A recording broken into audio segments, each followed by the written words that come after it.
Incoming transmission. Picture this. A recording studio somewhere far, far away.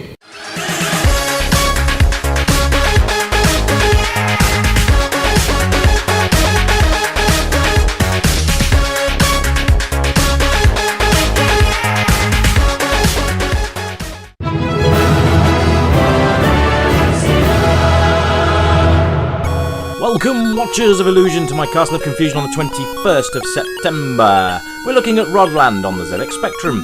Listen to this music.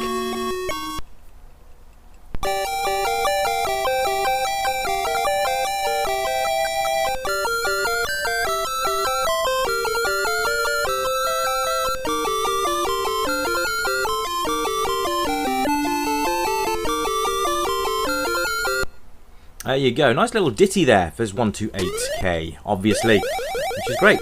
And you know, initial thoughts of this are, bloody hell, it's amazing! Look at it, it's absolutely, pretty much arcade perfect in every respect.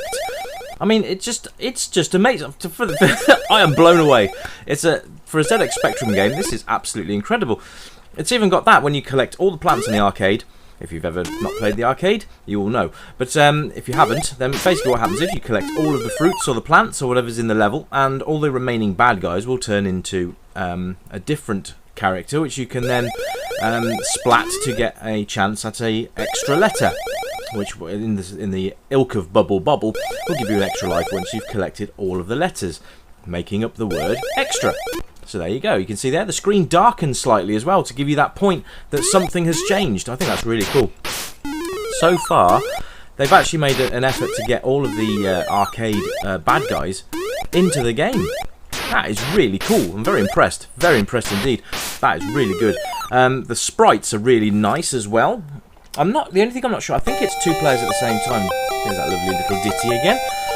I believe it's 2 players at the same time, because you can see on the heads-up display at the bottom that you've got 1 up and 2 up. So I imagine it's a bit Bubble Bobble in the fact that you can have 2 players at once and you'll be able to team up and co-op play, which is always good fun. And you know my stance on multiplayer games. If you can play with your friends, you're better off doing that than you are playing with yourself. Yeah. Anyway, so yeah, this is pretty much arcade perfect. So I'm not going to go on to with great length because I have actually reviewed this one before. On the arcade itself.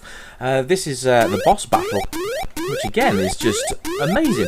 So every time you hit one of the alligators there, you can see that he has a rather constipated look on his face to show that you're actually hitting him. This is so on the ball. I'm very, very impressed for this for a specky coin-op conversion. This is one of the best I think I've ever seen. That is amazing, and the sound isn't bad either. I mean, you know, you don't get any background music now because obviously, you know, I think they've really gone to town on the graphics of this game. Yeah, it's really, really impressive. The scale of the game's really nice. You know, you get it's screen by screen, such as Bubble Bobble used to be, or was, whatever. But you know, it's stayed very, very, very accurate to the arcade, and I'm really impressed by that.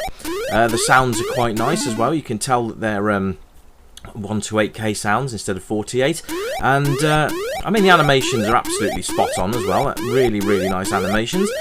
Even the death there, where you saw a minute ago, where they turn into a little fairy and fly off the screen, everything is arcade perfect.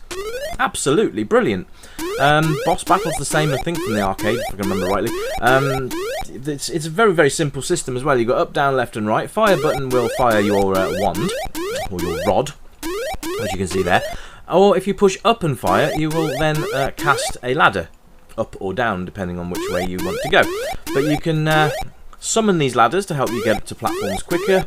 Bad guys can still use the ladders, by the way, so you need to be a little bit careful on that. But this is amazing. I love this. It's always a joy to play an arcade game conversion that has been spent so much attention to detail on. This is probably, like I said, one of the best I've seen. And I think hats off to the developers for this one, because it's absolutely brilliant. And if you enjoyed Rodland on the arcade, you're going to enjoy it here too. Absolutely brilliant. And you know, you've got to think the Spectrum's actual limitations, which, to be fair, over the recent years have somewhat been expanded, which is nice. But you can see here that they've done a hell of a lot to make this as arcade perfect as possible. We've got the shark bad guys now. They are in the arcade. I have actually played a few more levels on this, by the way. before I was doing a little test run, and that was absolutely brilliant. They've absolutely nailed it, even down to that explosion was amazing. And yeah, there was a tiny little bit of slowdown, but you know what? I can't fault that. I really can't. Everything that you're seeing now, you're going to see in the arcade version. All the bad guys are present and correct. The music is, you know, from the intro, that's actually spot on as well. Here we go, some of the baddies here, which is nice. The animations are lovely, smooth, and that boom is just glorious. They've kept the frame rates up by not going too complicated on the colour schemes. As you can see, a lot of it is black and white. But you know what? That works incredibly well for this game. And if you're a fan of the arcade original and you ever wanted to play it on the Spectrum, well, here's your chance, ladies and gentlemen. Anyway, that's it from me. I will catch you again real soon. Thanks for tuning in and welcome to all new subscribers. I will catch you again in the next video. Until then, bye for now.